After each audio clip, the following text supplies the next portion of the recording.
Hello, everyone. My name is Dr. Jordan Odell. I'm the owner of Transcend Wellness Chiropractic, and I'm a sports neurology chiropractor.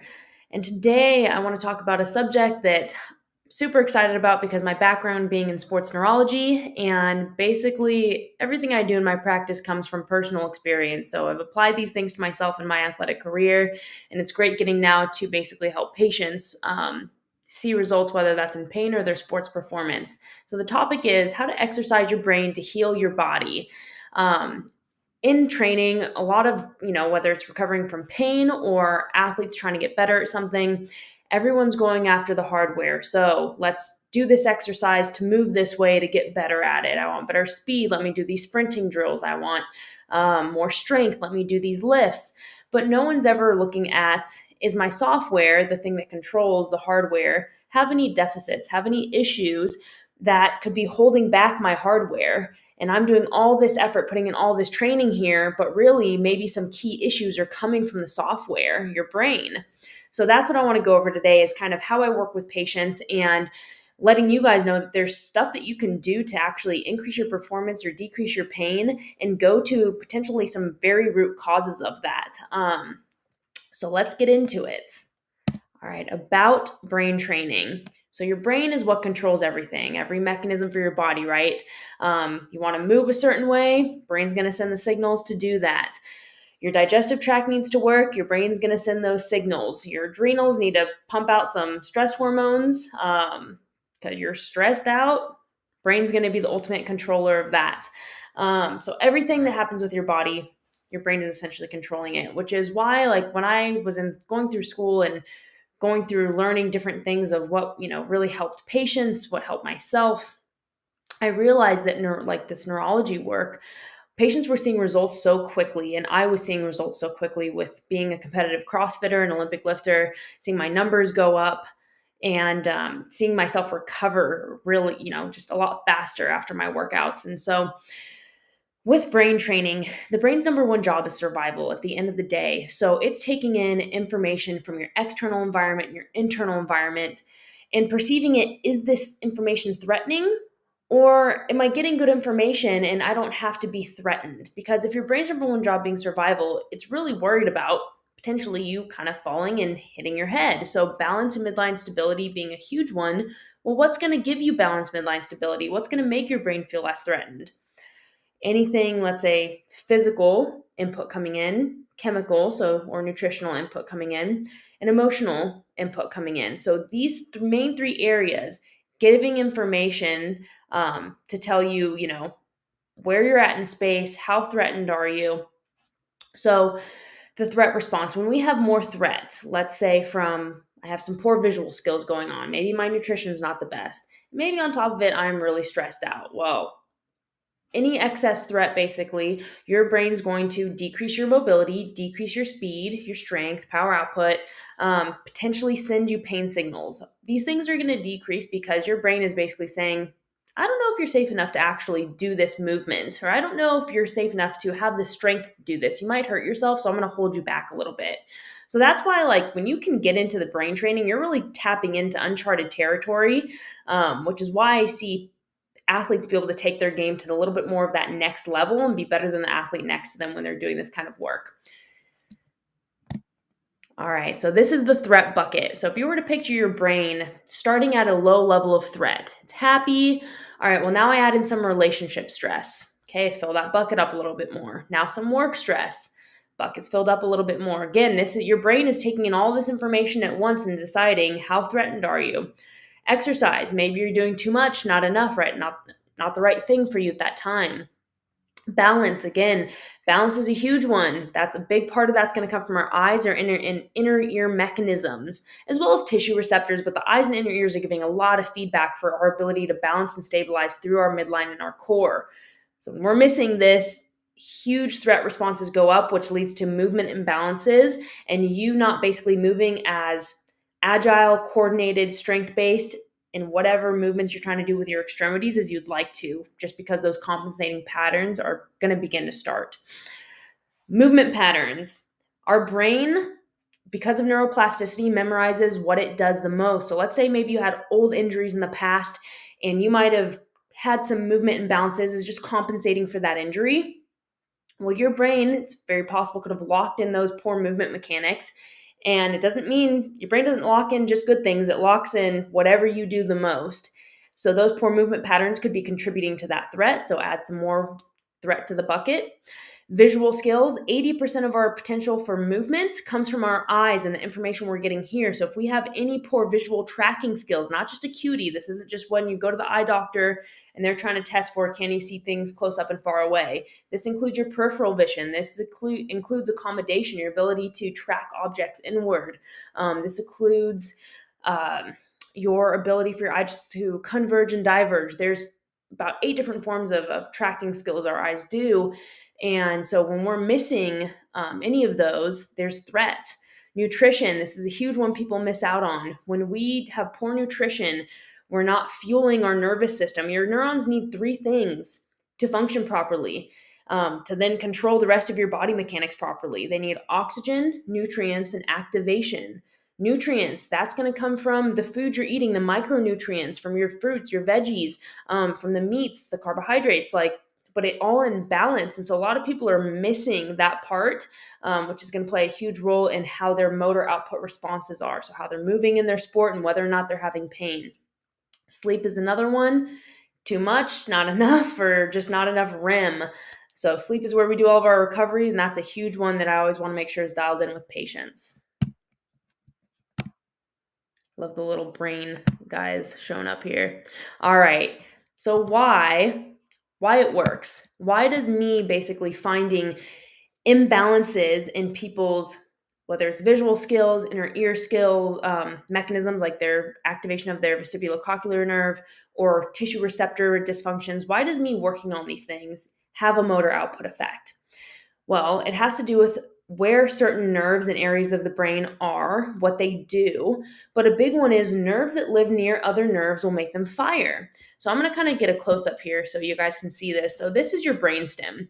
You can see there's 3 main parts to your brainstem. At least I like to break them up that way. You have your midbrain, your pons, and your medulla.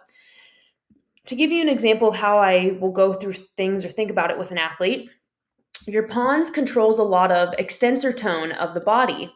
So extensor tone, think arm back extension, hip back extension. I want to extend my spine. So those mechanisms are controlled by more extensor muscles. Well, what nerves feed through that part of the brain are going to be cranial nerves 5, 6, 7, 8. So let's talk about 8, vestibulocochlear. So that inner ear mechanism. Let's say certain part of, let's say, the left side of the inner ear isn't getting, that nerve's not getting enough firing or attention. Well, now that could affect essentially extensor tone in the body. That could affect your postural tone, which could then affect, let's say you're a sprinting athlete. That can affect then how well you're sprinting. And also because essentially sprinting is falling and your legs catching up. So that activation of the inner ear mechanism, picking up on those liquids kind of moving this way, in there, if there is kind of a deficiency in terms of what that information that nerve is getting, that could affect how fast your brain is going to allow your muscles to sprint at a certain speed. So I basically go in and I find where are these deficits coming from. And then from there, we activate that part of whether it's a nerve, whether it's a part of the brain, and see what's the motor output response. So kind of my whole sequence with this is I want to see patients' movement patterns. I want to see their range of motion. I want to know their history as well as their pain scale. And then I want to start running tests and seeing, okay, are there certain parts of the brain like the cerebellum, the brainstem, parietal lobe that aren't functioning as well on one side compared to another? Okay, maybe there is. Does that correlate with input systems? So is the information their eyes and their ears and their tissue receptors giving to those parts of the brain, are there any deficiencies? And I start correlating these things. And once I start finding these deficits, okay, now we implement an exercise, go back and retest. If range of motion gets better, if strength, speed, midline stability, these things start to improve, that lets me know that threat bucket that we saw earlier is decreasing, which means that your capacity to be a better athlete and to have decreased pain goes up. So that's basically how this works. Now, pain, because a lot of people come to me initially for pain. Well, pain isn't created locally. Pain is a signal created by the brain. Yes, we have our tissue receptors that are giving feedback and giving information to the brain to say, was there a stretch that happened here, a stabbing sensation, a pounding sensation? We have all these different receptors that pick up on this information. And then your brain takes that information that's happening from that tissue, plus all the other external and internal threats, and says, okay, am I threatened enough that I need to send a pain signal to make you stop doing something? Well, with chronic pain, back to the neuroplasticity, your brain will build stronger pain pathways. So when I see chronic pain patients where their tissues have healed from whatever old injury they might have experienced, but they're still experiencing pain, why is that? So I want to basically go through and figure out what are the underlying threats driving the pain still, and then how do we create a new pathway and kind of let that old pathway start to die out. So this is how I go through with pain patients. So chronic pain equals a strong pain pathway that's been created. And as we decrease threats in the system, we decrease pain. Where are those threats coming from again? Three main places. Any physical issues, any chemical issues, and any emotional issues are three big ones that drive those threat responses. When I work with athletes or with patients in general, how the brain works and where I'm looking for these different bits of information to figure it all out for them and give them the exercise they need that's going to either decrease their pain or increase their sports performance. So the brain works with input of information from eyes, inner ears, or tissue receptors. We then integrate that information in the brain to have a motor output response. So it goes input, integrate, let me give a motor output response. If we have, now I want to check, are there issues with input from the eyes, inner ears, tissues? Or maybe all those are good and it's an integration issue. Maybe the cerebellum or insular cortex isn't integrating all this information well enough to have a proper motor output response. What if it's not an integration issue? Well, on the output side, so there could be output related issues, and that what I usually find is that's coming from more local tissue issues. So whether that's scar tissue, fixations in the tissue, or the nervous system or nerves specifically, like peripheral nerve entrapments.